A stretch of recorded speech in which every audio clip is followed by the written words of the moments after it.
In this video series, you're going to learn how to create your own professional quality videos using software that you can download for free. To create our videos, we will use three different software programs. First, we'll use Cam Studio to capture the video from the screen. Then we'll use Sovig Avid Trimmer to edit the clip.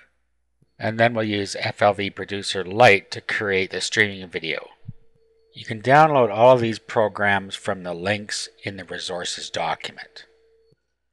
After you've downloaded Cam Studio and unzipped it, you will see a file list like this. The only thing we're going to be using is the recorder. If you're using Windows Vista, you're going to need to change this to run under compatibility mode. So all you have to do is right click on it and then go down and click Properties.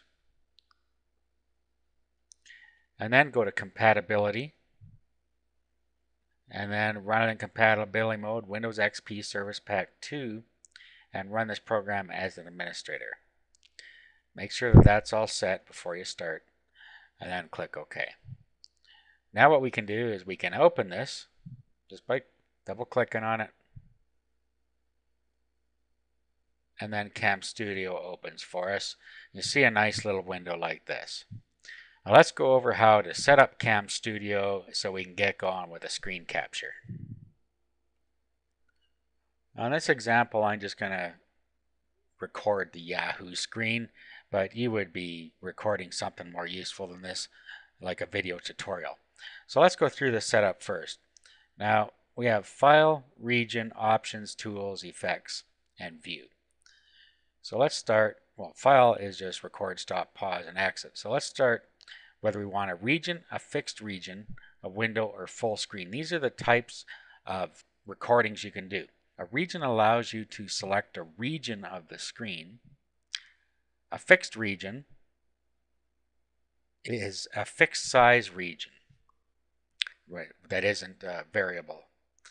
A window will record a certain window, and full screen, of course, records the full screen. Now I usually, almost always, use region because I can select an area of the screen, and no matter what window I bring up, it will still record that region.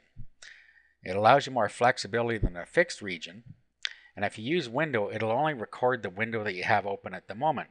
If you open another window and try and record in the same spot where that window is, it's going to record the old window that you started with, so that doesn't work. And full screen usually makes a recording that's too big. Options. Okay, let's go with video options first. Here you can select your codices depending on which ones you have installed. You should install the Cam Studio Lossless Codice version 1. This will shrink the size of the audio portion of your video. Now, if you don't have the Lossless Codice installed, there is a link in the resources area that shows you where to go get it and how to install it. Down here you can set your frame rate and your playback rate. You should just leave these as the defaults. And that's really all you have to do here. Next, cursor options. In here you can either hide your cursor during your recording, you can show your cursor, you can set the size of the cursor, and you can set the style of your cursor over here. So you can give it a shape if you want, like so, and then it'll show up a little easier if you want to use this, and then of course you can set the color in here.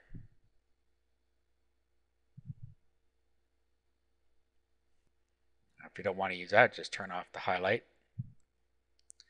Okay. And once we're done there, decide whether you want to record audio.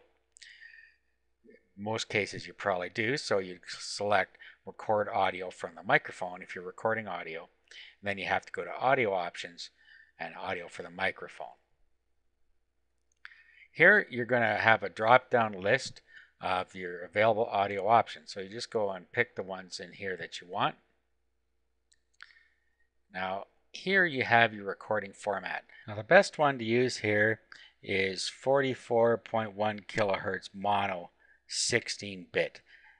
This will give you the best sound quality as well as keep the sound from going out of synchronization in most cases. And then down here you have interleave audio every 100 milliseconds. You should just leave that alone. So that's all we really need to set here. Next we have enable auto pan. Now what auto pan does is it follows the cursor around the screen if in your recording region. And let's just, well, I'll show you how that works in a minute. And then you set your auto pan speed so that it follows your cursor around. So once you're doing auto pan, you do a couple of tests and see how fast you want it to go here. Okay, next we have our program options. Now you can set these to your particular preference. One of the ones I always like to set is save settings on exit. And then in name of AVI file, I always click ask for file name so that I can name it what I want it to. Okay. Now record to flash options, we're not actually going to use this, but you can set those if you want. Keyboard shortcuts. This allows you to set the shortcut key for any of these particular functions here. And then you can choose your language. The only packs installed in this case are English and German, so you pick which one goes there. Basically now we're all set up. Now we'll get to the annotation a little later. Okay, so we're all ready to start our screen recording. So we'll go and we'll do that in the next video.